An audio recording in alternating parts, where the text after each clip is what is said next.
Câmara de Vereadores é a sede do Poder Legislativo Municipal. Os vereadores representam o cidadão na busca de melhorias para a cidade. O trabalho deles é discutir e votar importantes projetos para a Farroupilha, além de atender a população e fiscalizar a administração municipal. As sessões da Câmara acontecem às segundas e terças às 18 horas. Todos podem acompanhar, não precisa convite nem traje especial. Câmara de Vereadores de Farroupilha, compromisso com a comunidade. Invocando o nome de Deus, declaro aberto os trabalhos da presente sessão ordinária.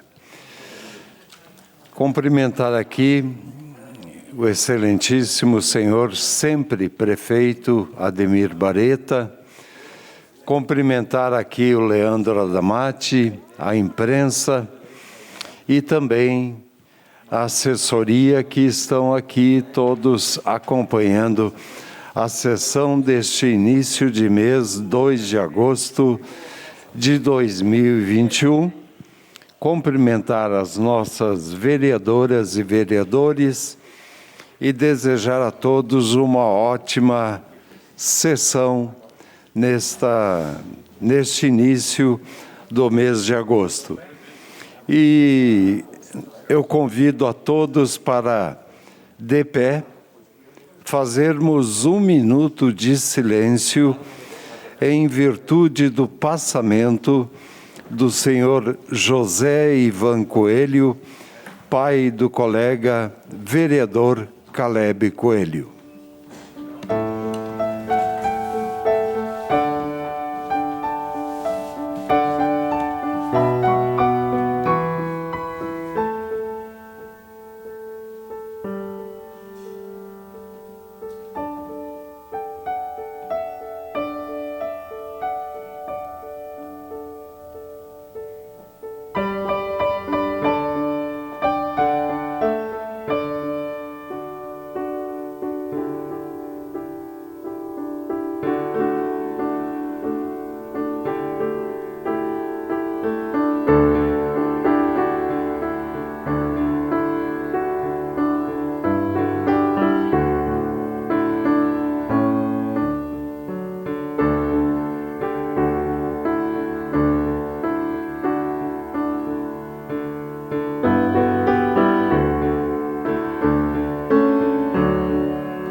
Comunicamos também que, em virtude do passamento do senhor José Ivan Coelho, o vereador Caleb Coelho não se fará presente na sessão de hoje, bem como na sessão de amanhã, motivo este justificado.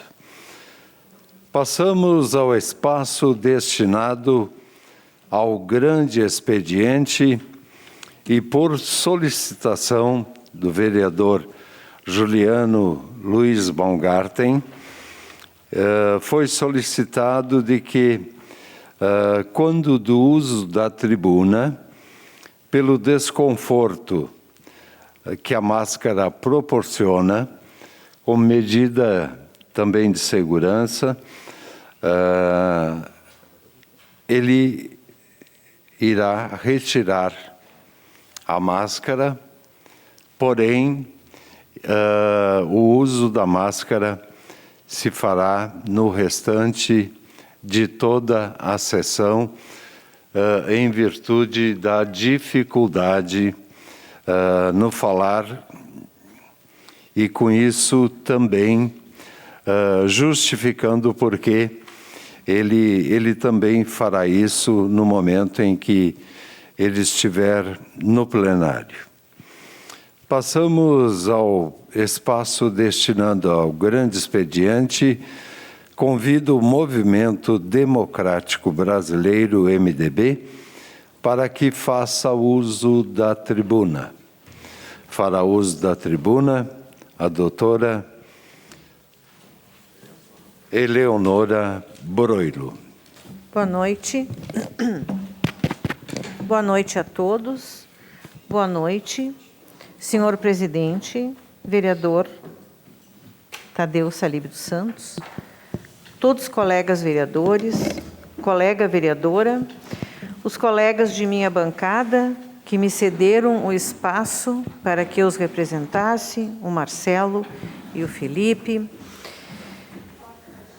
os representantes da imprensa, e em nome do Adamate, eu cumprimento a todos que estão aqui. Nossos funcionários, em nome do Duílios, eu cumprimento a todos.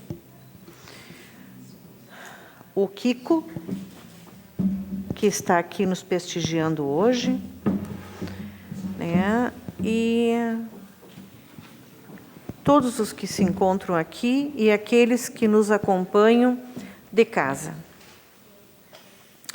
Eu tinha 3 assuntos para tratar hoje. 2 deles eu vou ter que protelar, porque nós estamos sem o uso do telão. O projetor está estragado, então eu não tenho como... esses 2 assuntos precisam realmente das projeções para que eu possa explicá-los. Então, os 2 assuntos serão protelados. O outro assunto, mais um dos assuntos que me traz aqui, e eu sinto muito que o vereador Tiago Dior de Ilha não esteja no recinto. Absolutamente nenhum confrontamento. Apenas uma questão de simples explicação de uma fala do vereador na outra semana sobre o fato de que Farroupilha não está inscrita no auxílio emergencial a trabalhadores da cultura e com o co-investimento do município. Bem, eu confesso que naquele momento eu tinha um total desconhecimento do assunto, né?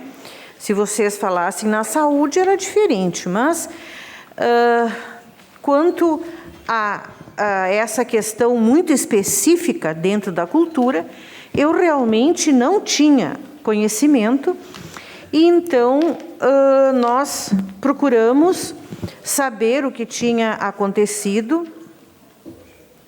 E o pessoal do Departamento de Cultura, muito solicitamente, nos mostrou o que realmente tinha acontecido e por que Farroupilha não fazia parte, então. A história é comprida, né? Mas eu vou tentar aqui...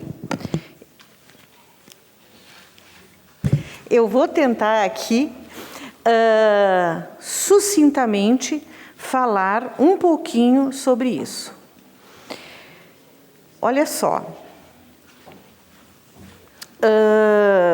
na realidade, houve sim a tentativa de Farroupilha se inscrever nesse programa e fazer parte, né, desse auxílio emergencial para os trabalhadores da cultura.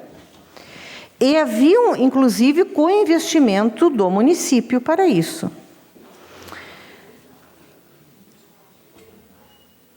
Após a entrega dos documentos todos, porque havia vários documentos que haviam necessidade de serem entregues, após a entrega de toda a documentação, veio a resposta da Secretaria de Turismo e Cultura que Farroupilha não estava apta a se inscrever para receber esse auxílio. Aí, claro que as pessoas, em especial o Kiko Paese e o Rodrigo, né, foram atrás do que realmente havia acontecido. E, para surpresa deles, Farroupilha está numa situação irregular. E isso vem de tempo, isso não é de agora. E essa situação irregular, cadastrada, se refere à restauração da Capela São José. Uma obra realizada de fevereiro de 2013 a fevereiro de 2014, né? Foi recebido verba do Estado para isso, e, na realidade, várias empresas destinaram o recurso que elas estariam pagando para o Estado,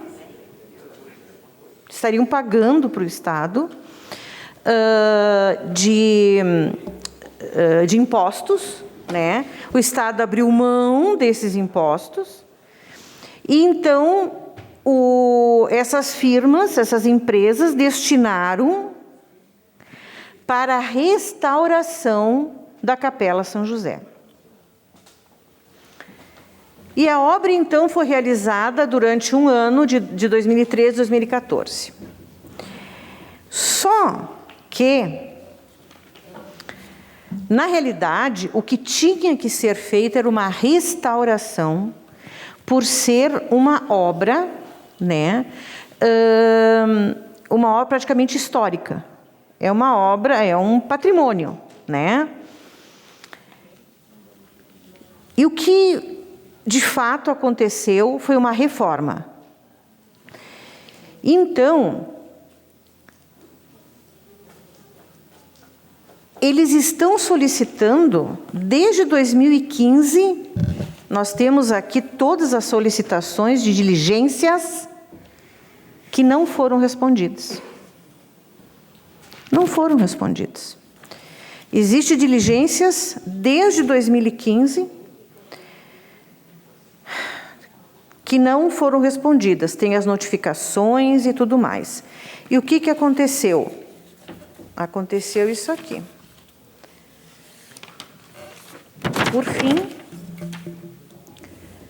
Por fim, então, considerando que esgotou-se o prazo concedido, isso é uma notificação, tá? É uma notificação da Secretaria de Cultura para a Farroupilha. Considerando que esgotou-se o prazo concedido a Vossa Senhoria para atender às solicitações expostas na diligência emitida pelo parecer número 052/2018, de 16/10/2018, através do presente, informamos que Vossa Senhoria tem o prazo de 15 dias a contar do recebimento para sanar o que foi solicitado. Do contrário, notificamos que tomaremos as seguintes providências. Aí são várias providências, mas dentre elas, né, então, inscrição no CADIM e a rejeição da prestação de contas a ser publicado no Diário Oficial do Estado e o envio do processo, né, à Procuradoria-Geral do Estado para ação de cobrança. Então, né, o que aconteceu na realidade é que realmente Farroupilha está numa situação irregular nessa secretaria, em função de não haver a resposta. Por quê? Uma vez que não está na conformidade com o que foi acordado, né, tem que haver, ou fazem, ou devolve o dinheiro. Em resumo, Farroupilha está irregular no Procultura, em virtude de problemas no projeto de restauro da Capela São José, o que nos impede de inscrever o município no edital de auxílio emergencial para o setor cultural neste momento.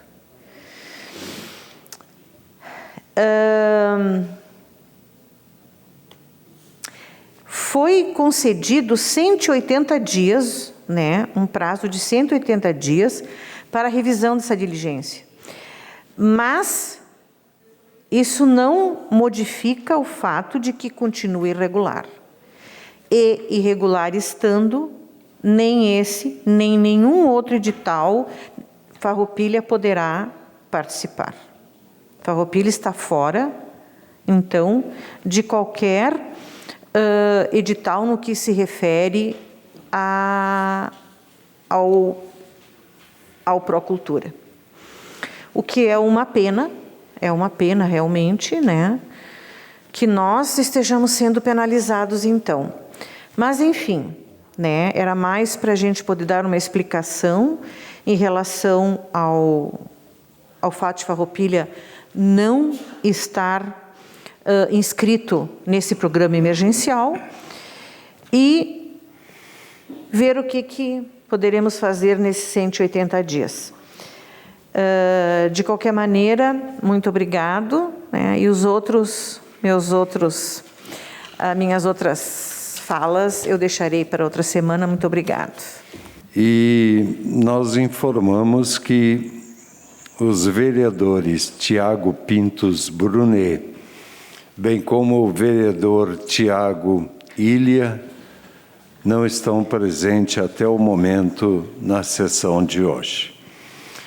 Convido o Partido Liberal, PL, para que faça uso da tribuna.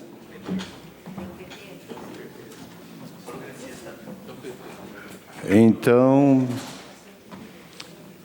liberado. Me perdoe. Pulei o Partido Progressista. Então, eu convido o Partido Progressista, o PP, para que faça uso da tribuna. Fará uso da tribuna a doutora Clarice, que falará pelo Partido Progressista. Boa noite, presidente. Boa noite, colegas vereadores, minha colega doutora Eleonora, aqueles que nos acompanham aqui e nos seus lares, imprensa, funcionários da casa, professor Kiko, sempre professor, né? Desde o estadual trabalhamos junto e continua na lida aí, diretor da Casa de Cultura. E os demais aqui que estão nos prestigiando. Bom, hoje eu gostaria de aqui socializar com todos que nos acompanham mais um dos reflexos da pandemia, que ainda enfrentamos, que é o fechamento dos fóruns e as consequências que isso traz a toda a população. Porque existe 2 milhões de processos físicos não digitalizados, que estão à espera da abertura dos fóruns. Ainda nesse sentido, como reflexo negativo, temos que apontar que os advogados, nesse período todo, estão com suas atividades restritas e muitos sem receber honorários. Essa máscara não é fácil. Mas o problema não se resume só em função da pandemia, porque não podemos achar que tudo é culpa da pandemia. Também da pandemia, mas o problema se agrava pela atual instabilidade no sistema do portal do processo eletrônico, do Tribunal de Justiça do Rio Grande do Sul. O que é pior, não possui previsão de retorno à normalidade, o que inviabiliza a advocacia de exercer o trabalho em nome da cidadania.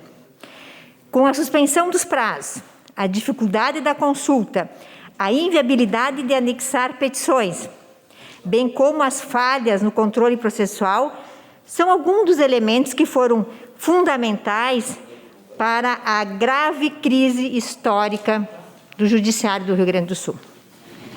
Estas também foram uma das fundamentações da ação junto ao Conselho Nacional de Justiça, que a OAB protocolou buscando uma possível solução.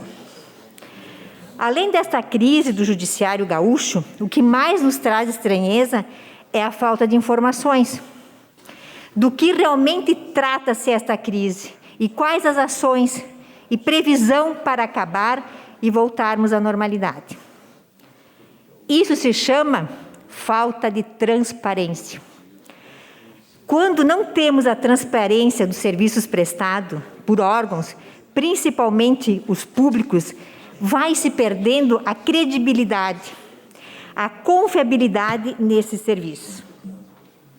Aliás, declarou o presidente estadual da OAB que, sendo extremamente necessário que se tenha um mínimo de transparência e efetiva prestação jurisdicional por parte do Tribunal do Rio Grande do Sul. Justifica-se, então, essa declaração em função dos problemas enfrentados na questão da informatização do sistema eletrônico do Poder Judiciário gaúcho. Assim, não sei se ainda é mais grave esta crise gaúcha do Judiciário ou esta prática, não só do Tribunal de Justiça, que é um dos representantes desse Poder Judiciário, mas a esta prática da falta de transparência que acabamos observando em outros poderes, em outros órgãos públicos. Até porque, nesse sentido, inclusive, já tivemos notícias que foi hackeado o sistema do Tribunal de Justiça do Rio Grande do Sul, que enfrentou uma instabilidade nos sistemas de informática por causa de um ataque cibernético. A questão ainda é mais grave. Os sistemas foram invadidos, arquivos corrompidos e, pela falta de transparência, ainda não temos a segurança das reais consequências. E o que é lamentável e está insustentável. Ninguém sabe com certeza o que aconteceu e a extensão desses acontecimentos. E eu digo sempre, pior, quando tudo isso vai voltar ao normal. Ninguém sabe. Pois bem, coloquei aqui rapidamente toda essa situação que nós, advogados, enfrentamos, no sentido de solidarizar-me com todos os colegas. Mas isso não é somente pelos reflexos da pandemia, mas sim por problemas de falta de transparência em relação do que está acontecendo com o processo eletrônico judicial. E agora também eu quero trocar de assunto aqui, usando este gancho da falta de transparência, quero trazer alguns apontamentos e, por fim, aguçar aqui uma discussão. Pelo fato que não somente o Poder Judiciário está sujeito a uma invasão no sistema, como também todos os sistemas em função da vulnerabilidade diante de hacker ou até mesmo profissionais mal intencionados, que interferem nos sistemas de informática. Com tudo isso, quero aqui me reportar a outro assunto que tem muita relação no que tratei até agora, na questão da falta de transparência, que também poderá estar presente nas próximas eleições, como poderá ter ocorrido nas eleições que já se passaram. Então, sabemos de que estamos às vésperas de uma eleição e em meio a uma polêmica relacionada ao voto impresso auditável. Pois é, todo mundo fala desse voto impresso auditável. Uns afirmam que, com certeza, se não atenderia outra necessidade, atenderia, sem sombra de dúvidas, a necessidade de transparência. Essa seria totalmente superada. O que de direito do exercício da cidadania. Sabemos que temos aí, para votação, a PEC 135/19, que institui o voto impresso auditável nas eleições. Porém, tudo ainda está um pouco nebuloso, entre os contras e os favoráveis. Necessário, sim, se faz mais debates. No sentido de entendermos, inclusive, o que poderá estar por trás de tudo isso. Inclusive, o custo desse voto impresso auditável. Por um lado, temos o TSE, Tribunal Superior Eleitoral, que alega que a implementação de urnas do voto impresso traria um custo aproximado de 2 bilhões aos cofres públicos. Por outro lado, temos o relator da PEC, o deputado Felipe Barros, que informa que, para 2021, a autorização para a Justiça Eleitoral gastar 1,19 bilhão destinado às questões eleitorais, sendo 1,4 bilhão para investimento. Ainda, os especialistas nesta área defendem que a impressão do voto é a única forma auditável, para pessoas comuns, inclusive, sem conhecimento em informática, é a única maneira de detectar eventual fraude digital, quem sabe, no caso de apagamento completo dos rastros digitais. Inclusive, trago aqui o que diz o professor Paulo Matias, da Universidade Federal de São Carlos, de São Paulo, mestre em informática e sistemas. Ele afirma que todo software está sujeito a vulnerabilidades. E isso não deveria ser surpresa para ninguém. Ele conta que sua equipe invadiu uma das urnas em testes públicos promovidos pelo TSE em 2017, que na época foi feita uma execução arbitrária do código, que é literalmente o termo técnico, para descrever a invasão a um sistema computacional. Então, a vulnerabilidade existe comprovada. Assim, temos que realmente começarmos a nos preocuparmos. Só deixa eu terminar, pode ser? Quanto até onde podemos confiar no sistema de informática, inclusive a de votação. O que o relatório da PEC sustenta é que o voto impresso e auditável traz a possibilidade de o leitor poder checar, auditar seu próprio voto. Acrescenta que até porque essa prática aumenta a confiança do eleitor, que poderia vir a participar do processo de escrutinação, que é público por lei, e hoje é feito em computadores dentro de uma sala cofre, contrariando a Constituição. Então, se analisarmos os termos da PEC para o voto impresso auditável e o que entende o TSE, podemos concluir nesta fase desenrolada da polêmica que o custo dessa mudança não afetaria o orçamento existente, porque, conforme informações, a autorização para a Justiça Eleitoral gastar 1,19 bilhão só para as eleições e 1,4 só para investimento. Temos também a possibilidade de uma porcentagem desse fundo eleitoral para esse fim, quem sabe? Já que está aí mesmo, só adequar o valor e a destinação. Talvez algumas adaptações e redimensionar onde se gastar. Transparência, sem sombra de dúvidas. Sim, porque o eleitor vai ver um recibo do seu voto. Não vai poder pegar, mas vai poder ver realmente se o candidato que ele votou é o que está registrado na urna. Até porque somente 3 países ainda não possuem o sistema de voto impresso auditável. Butão, Bangladesh e o Brasil. Num universo de 46 países que possuem voto eletrônico. O que isso não significa nada, porque isso é um sistema eleitoral de cada país. Diante da segurança que estaria o voto impresso auditável, é isso que nós temos que pensar. Eu não penso nessa questão de fraude ou nesse sentido aí. Eu penso num direito, como cidadão, de eu ter o comprovante e eu poder auditar o meu voto. É só isso que eu defendo. Se está certo, se está errado, se tem custo ou não, isso vai ter análise administrativa para se fazer. Mas eu acho que sim que nós temos que debater e não pensar que existe realmente uma perseguição em tudo, não. Mas existem provas de vulnerabilidade dos sistemas, sim, isso a gente não pode fugir. Lembra-se que nas eleições, nossas aqui de 2020, tivemos problemas na apuração. O sistema ficou fora do ar por muito tempo. Pois então, alguém sabe com certeza o que aconteceu? As causas? O que gerou a demora da apuração? Alguém sabe o que aconteceu? Ninguém sabe. Onde está a transparência?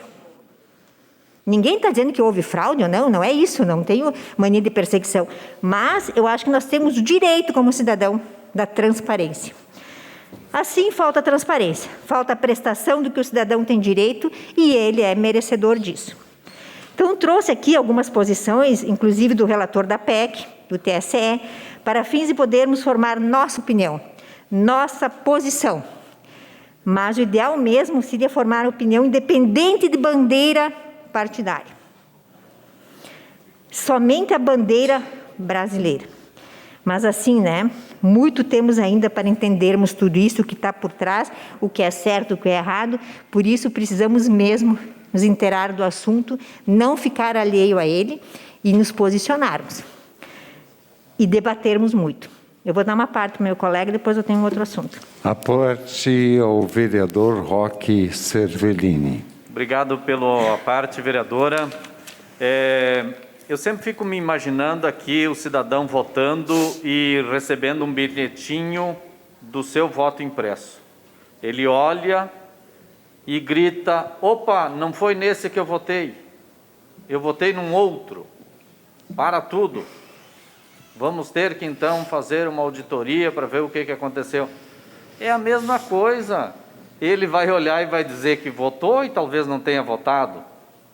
Quando se votava pelo papel, a fraude eleitoral sim existia, porque os donos do poder, os grandes coronéis, eles mandavam e decidiam, não vamos analisar por farroupilha.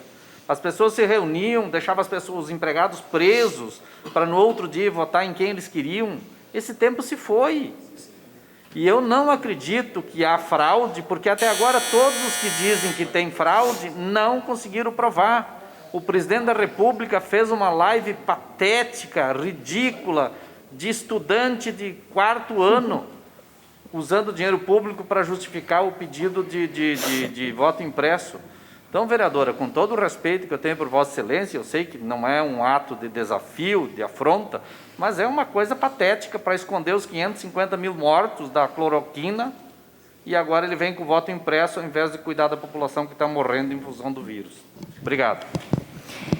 Eu vou pegar o líder... Espaço. De líder.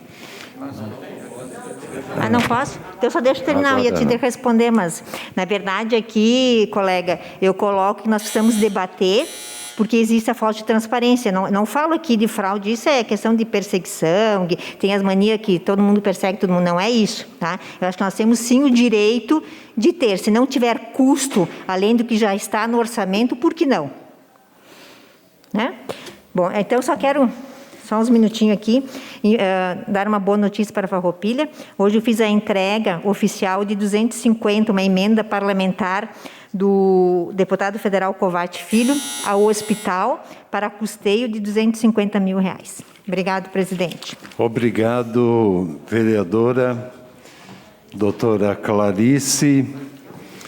E antes de convidar o PL para fazer uso da tribuna, eu comunico que estão presentes à sessão a dupla de vereadores Tiago Ilha e Tiago Brunet. Ausente o vereador Caleb Coelho, por motivo já justificado. Convido o Partido Liberal, PL, para que faça uso da tribuna. Abre mão. Convido o Partido Socialista Brasileiro, PSB, para que faça uso da tribuna com o vereador Juliano Baumgarten. Senhor presidente, colegas vereadoras, vereadores, imprensa, cidadãos, o Kiko, o Fabrício, demais, peço com licença. Aos pouquinhos a gente vai retomando a questão dos protocolos, sempre com consciência, né? A pandemia não acabou. Então, eu tenho alguns temas que me trazem nessa noite para a gente falar um pouquinho. Primeiro, vamos falar sobre o assunto, a cortina de fumaça do governo Bolsonaro, o voto impresso. Eu quero que anulem a eleição de 2020. Eu fiz mais votos, foi fraudado. Cada dia um que passa na rua diz que votou em mim. Então eu acho que, infelizmente, é muito tempo que a gente está gastando com uma coisa fútil, que é para sim esconder, né, vereador Roque, os 550 mil mortos e a crise econômica e toda a inflação que está vindo aí, aumento de gás, aumento de gasolina. Então, acho que é bem importante isso. E, sim, tem como auditar, é só querer ir lá no TSE, tá? Enfim, esse é o meu posicionamento. Eu acho que já é gasto tanto recurso público em bobagem. A gente falou 2, 3 semanas sobre o fundão. E agora gasta mais com isso também. E esquece o pastor Davi que vão tirar do fundão. Vão aumentar. É só um jogo. O Bolsonaro está preso pelo Centrão. Ele não quer admitir, mas é.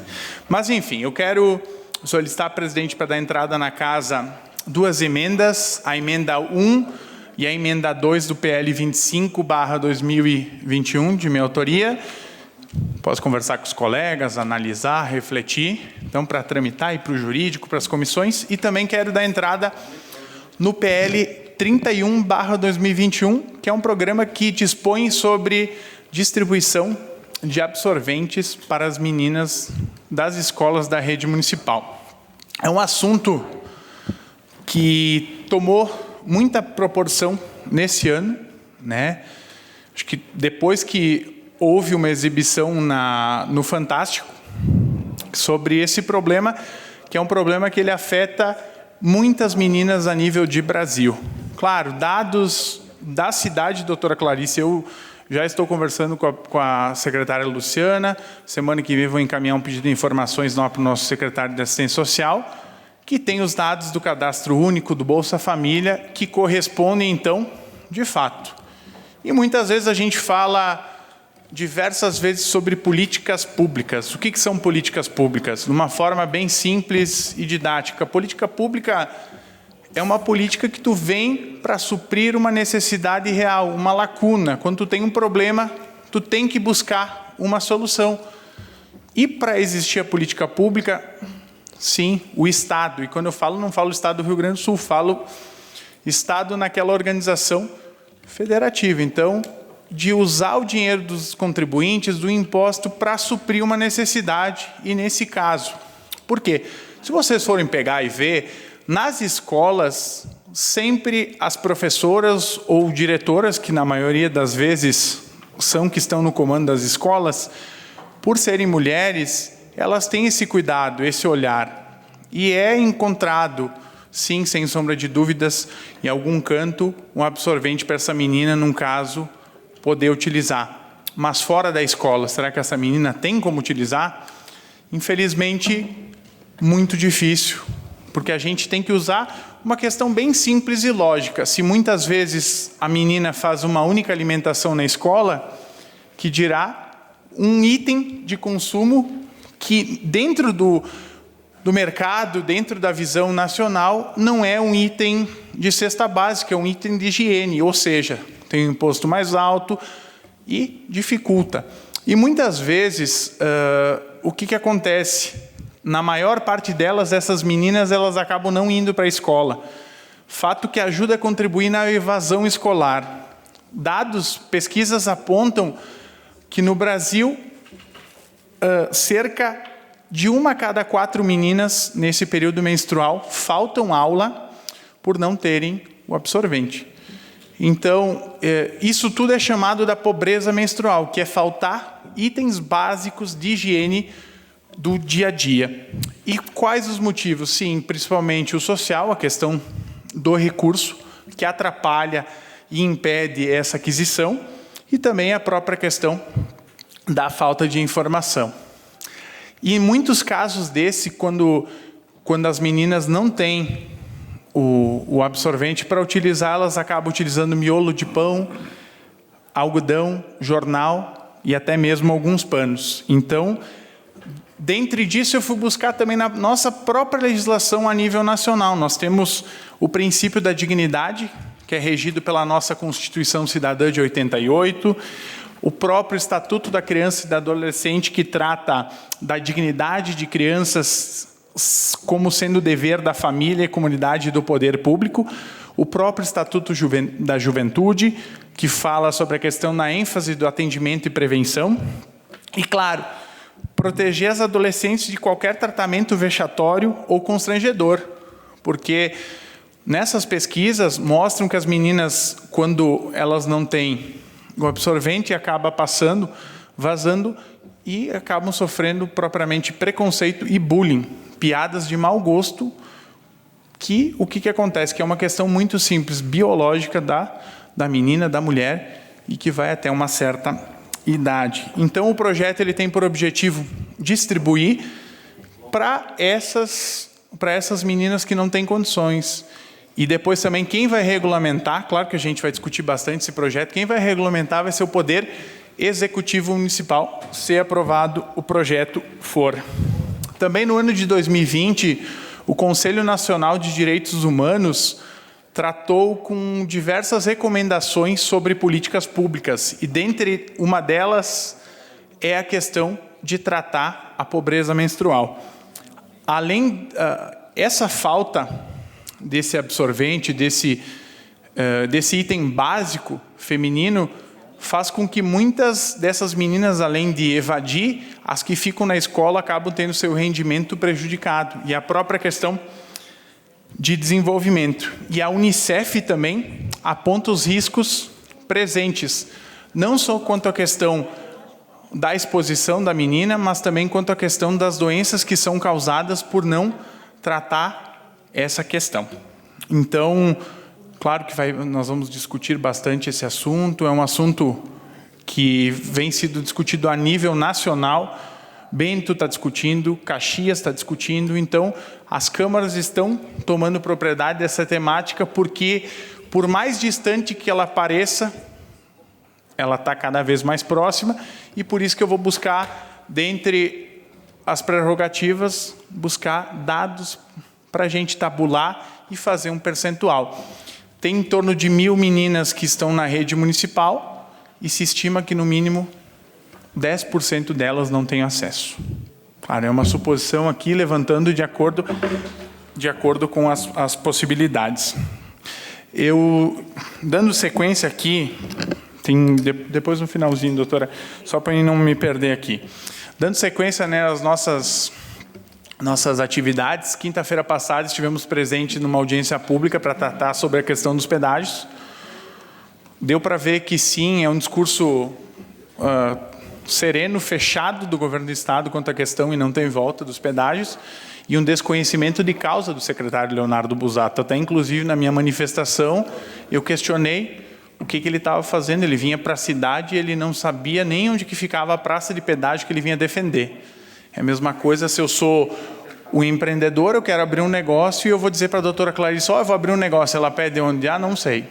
Então, vexatório, um amadorismo 106%, não é nem 100%. Nós precisamos, sim, continuar a questão da discussão, e como eu falava também, a população precisa ser mais ouvida e nós temos que tentar tornar de uma forma didática a questão dos pedágios, pois a maioria da população não sabe, de fato, os reais problemas, toda a dificuldade que vamos enfrentar nesse percalço, e afinal são 30 anos, é a concessão muito mal feita, só que agora nos resta o quê?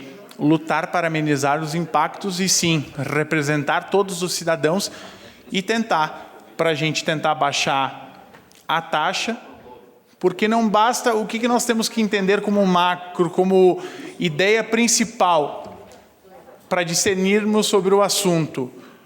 Eu não estou indo para Porto Alegre, então eu não vou pagar pedágio. Eu não, mas a mercadoria que vai passar, que vai chegar no mercado passa, o combustível passa, e nós vamos pagar a conta diretamente ou indiretamente, nas duas. E esse é um movimento que a gente, sem sombra de dúvidas, precisa estar ligado. E também quero fazer um convite, quarta-feira, às 18h30, estaremos aqui, mais uma vez, o grupo suprapartidário dos vereadores da região, para discutir essa questão e vermos quais serão os passos que vamos dar para tentar achar alternativas e cobrar que o governador nos ouça e avalie, porque aquele discurso que o Busato apresentou que não se quer implantar pedágio em 2022 por conta do período eleitoral, isso é balela, história para boi dormir. Aquilo, para mim, não cola. Então, aquilo só mostrou que é o quê? Que está agindo nas coxas, vamos dizer, moda Miguelão, para quê? Porque está mais defendendo o interesse privado do que o interesse público, né? E teve uma fala também infeliz do presidente da SIC Serra, é 2 litros de coca o pedágio.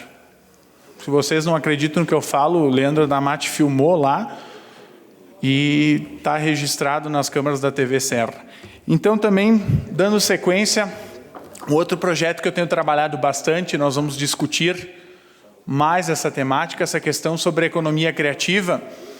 Estive conversando nos últimos dias também com o Sindicato dos Trabalhadores Rurais e buscando o encontro, conversar com as artesãs, que nós queremos reconhecer e valorizar cada vez mais a nossa identidade, as nossas localidades. Para quê? Para vendermos o conceito de Farroupilha, levar, e parte, sim, da economia criativa. Até peguei um conceito aqui.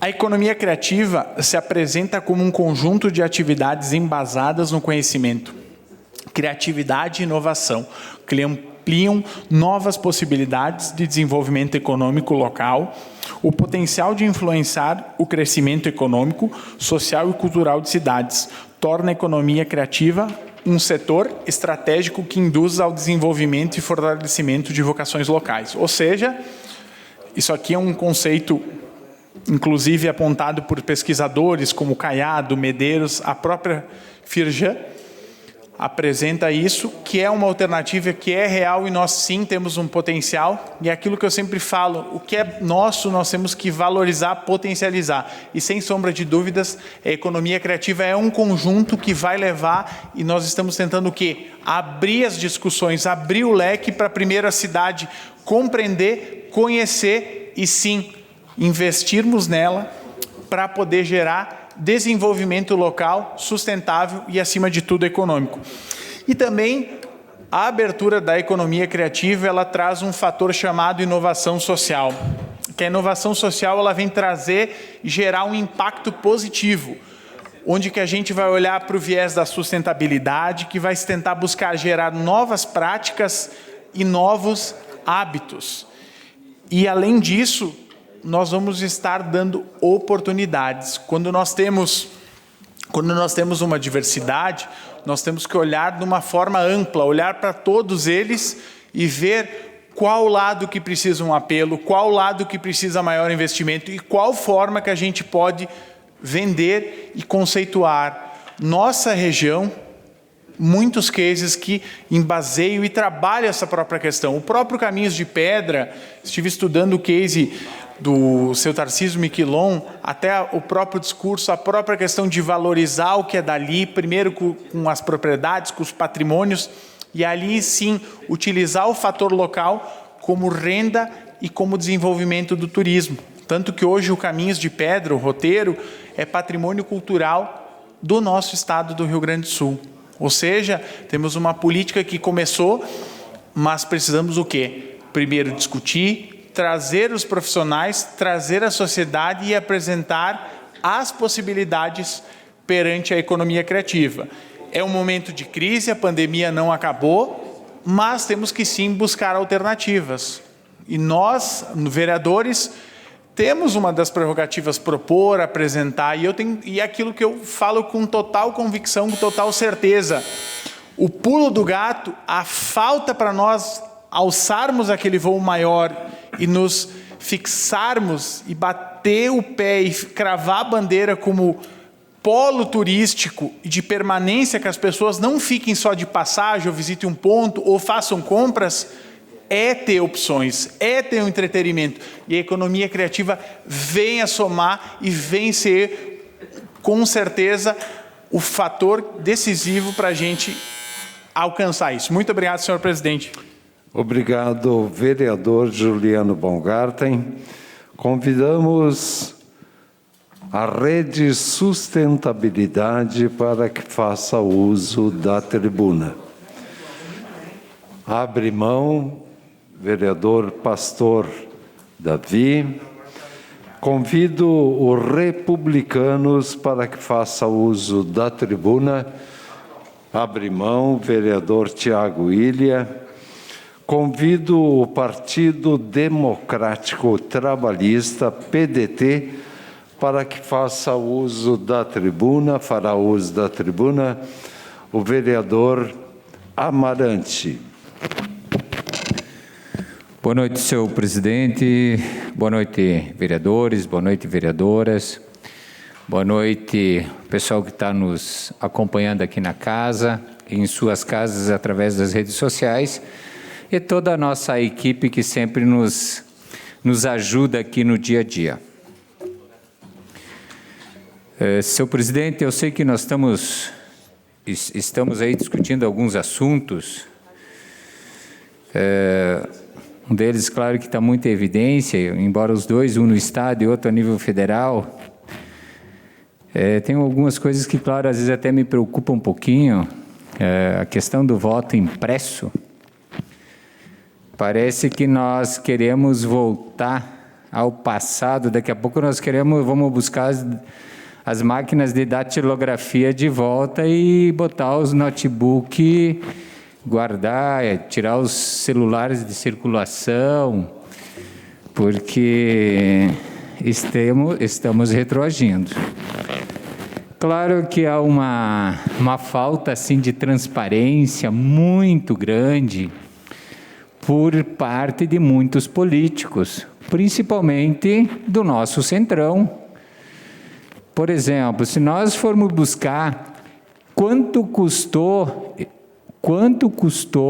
eleger o presidente da Câmara, está lá. Ninguém falou nisso, mas foi uns 3 bilhões, se não me engano, o vereador Roque. Mas está lá.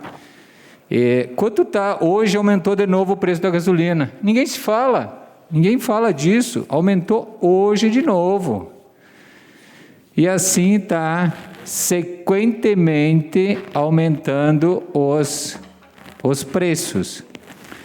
E quando eu falo de alguns políticos, nós aqui em Farroupilha somos pequeninho neste emaranhado, mas aí nós estamos discutindo o voto impresso, do qual esse mesmo voto que elegeu o presidente da República aí na última eleição. Nós tivemos uma audiência pública quinta-feira passada, senhor presidente e vereadores, que até quero agradecer aqui a presença do senhor e demais vereadores dessa casa que esteve presente.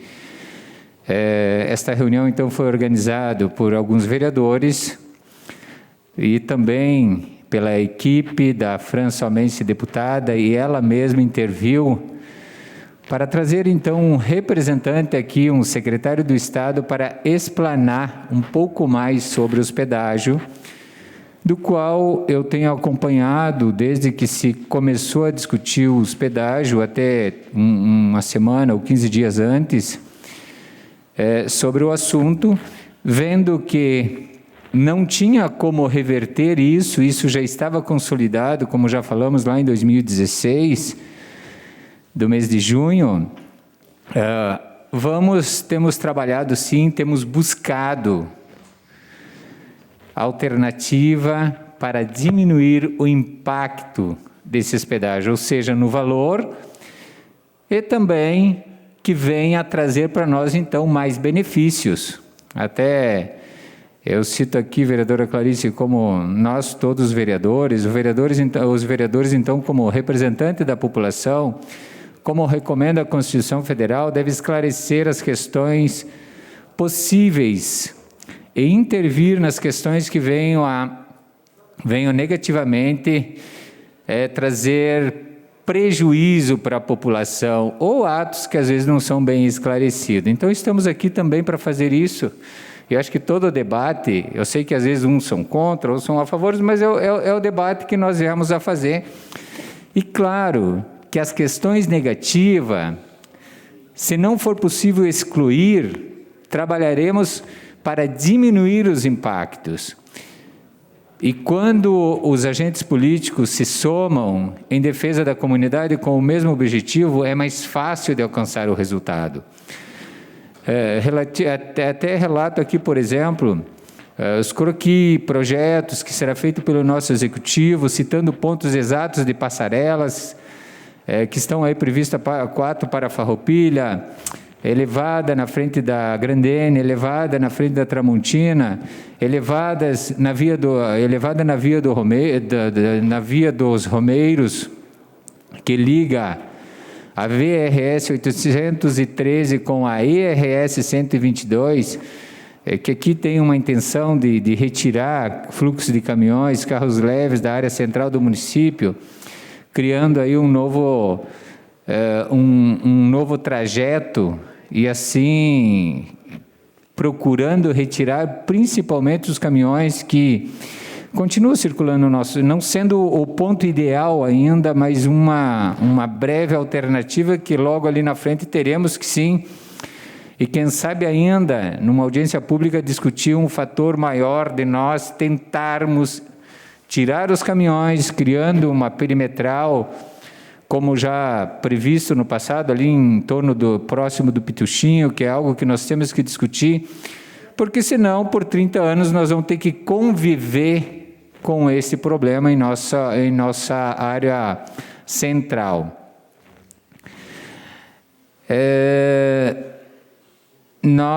O retornos alongado do Burati e tantos outros mencionados pelo secretário do Governo do Estado, que em outras reuniões que nós tínhamos participado não estava claro isso.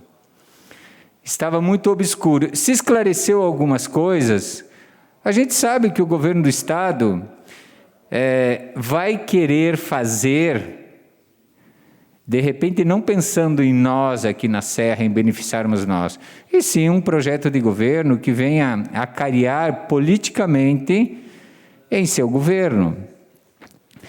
Porque, por exemplo, o valor de outorga e valor de deságio, e que foi muito debatido nessa nossa conversa, e continuaremos debatendo para retirar o valor de deságio de 25%, que limita o preço de pedágio, e aí as empresas que participarão dos leilões ganharão aquela que pagar mais deságio, pagar mais outorga, sendo esse valor de outorga que vai para o cofre do Estado para investir em outras rodovias. Então é isso sim que nós estaremos debatendo sempre. Obrigado.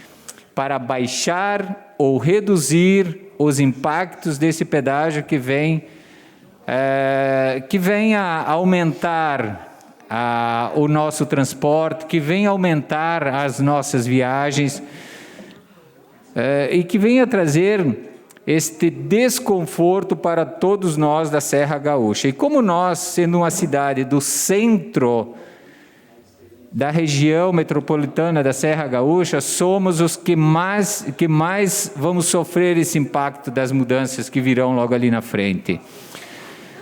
Ou seja ele de ruído, ou seja ele de atravessar uma ERS, uma RS ou uma RSC para se deslocar de bairro para bairro ou de centro para bairro, e que isso então nos dê segurança.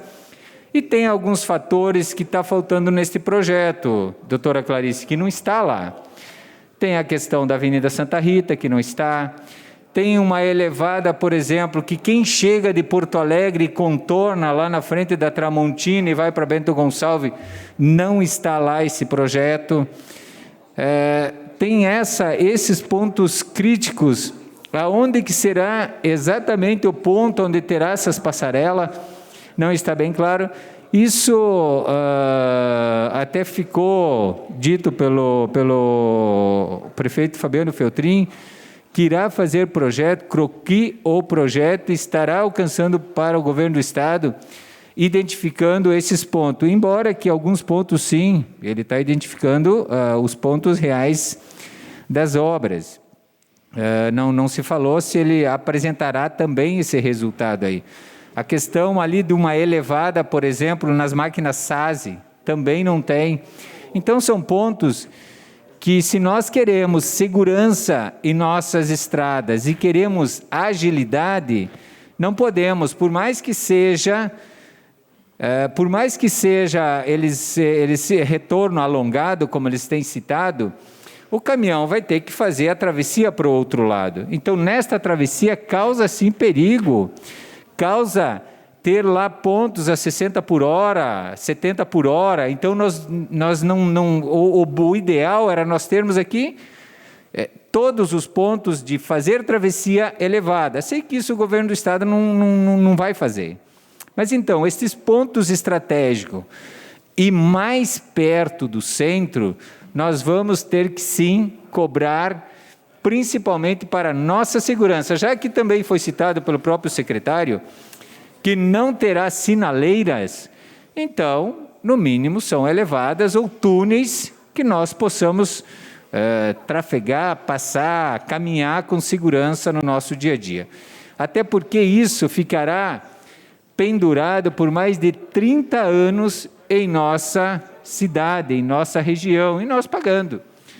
Então, tudo que nós pudermos buscar de melhoria, nós vamos buscar, até estaremos aqui logo ali na frente, procurando esclarecer um pouco para a nossa comunidade, que eu entendo que esse ato de quinta-feira foi um ato político com agentes políticos. Tinha lá em torno de 20 e poucos vereadores, representados, vereadores de Flores da Cunha, Farroupilha, Caxias, Bento Gonçalves, Carlos Barbosa, Pinto Bandeira, Nova Prata, Garibaldi, prefeito Adiló, presidente da SICS, o presidente da MESN, outras entidades representadas, das quais e poucos de Farroupilha, até porque a reunião foi feita de forma muito rápida e com pouco tempo até para comunicar à comunidade em geral aqui de Farroupilha. Eu quero, depois então, eu vou apresentar um requerimento voltado a este assunto para que nós possamos estender a discussão aí com a sociedade organizada de Farroupilha. Cedo. Posso ceder, depois eu continuo. Agora. Espaço para a vereadora Clarice Baú, uma parte. Obrigado, presidente. Obrigado, colega Amarante, por me conceder. Na verdade, ia aguardar no final, porque eu quero só fazer uma fala nessa questão. Eu acho que, realmente, eu não sou política. Eu estou na política, realmente. Porque, em momento algum da minha fala, eu citei o presidente Bolsonaro ou o que ele defende. Eu estou aqui, nós temos uma PEC rolando. Nós somos favoráveis, nós somos legislativo, nós temos que nos posicionar e criar uma opinião. Independente do que o Bolsonaro defende, eu defendo a transparência. Mas ele está tirando o foco dos 500 mil mortos. E a CPI que está aí? Mesmo que ele quisesse, né, tem a CPI. O aumento da gasolina, não quer que... tem um aumento da gasolina, sim. Mas isso é imposto estadual, não é federal. Então, existe sempre a bandeira partidária. Eu não sou política, não adianta, eu estou realmente me decepcionando cada vez mais com a política. Porque sempre, todos os fatos que a gente traz, a bandeira política. Vamos levantar a bandeira do Brasil na falta de transparência, é isso que eu defendo, né? Então, eu acho que realmente eu estou no lugar errado, ou... Graças a Deus que eu não segui, né? Tá bom? Eu só queria colocar isso porque eu acho, assim, sempre, né, buscam a bandeira partidária. Isso é ruim. É o meu posicionamento, mas respeito a todos. Obrigada, Obrigado, vereadora. E devolvemos a palavra ao vereador Gilberto do Amarante. E que bom que nós pudemos nos posicionar diferentes. Que bom, aí enriquece o debate, né? Eu acho que os impostos, por exemplo, do aumento da gasolina, os impostos estaduais sempre teve, nunca ficou de fora. Ou alguma vez o Estado deixou de cobrar os impostos, só que está aumentando muito. São atos políticos que fará travar os aumentos, e é só atos políticos, não tem outra maneira. Eu queria só cogitar, falar terminar um assunto bem rapidinho. Eu vi, o nosso prefeito até citou alguma situação na imprensa que, de repente, a gente fez politicagem em relação ao pedágio. Não, nós estamos fazendo uma construção. E tudo é construção. Política todo mundo faz. Todos fazem política. Claro que algumas pessoas até no final de semana me perguntaram, olha, mas vai sair o pedágio lá entre Farroupilha e Caxias? Eu digo, não, nunca foi cogitado. Não, mas o nosso prefeito fez um manifesto lá e tal, dizendo, não, lá não vai sair pedágio. Então, às vezes a gente confunde. Esse, sim, para mim, foi uma política desnecessária. Então, vamos fazer política construtiva. Muito obrigado, senhor presidente. Obrigado, vereador Gilberto do Amarante. E assim nós fechamos o grande expediente.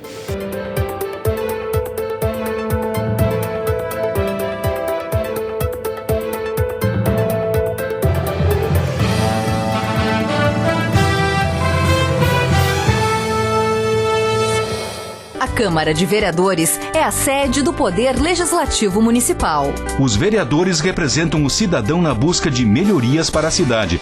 O trabalho deles é discutir e votar importantes projetos para a Farroupilha. Além de atender a população e fiscalizar a administração municipal. As sessões da Câmara acontecem às segundas e terças às 18 horas. Todos podem acompanhar, não precisa convite nem traje especial. Câmara de Vereadores de Farroupilha, compromisso com a comunidade.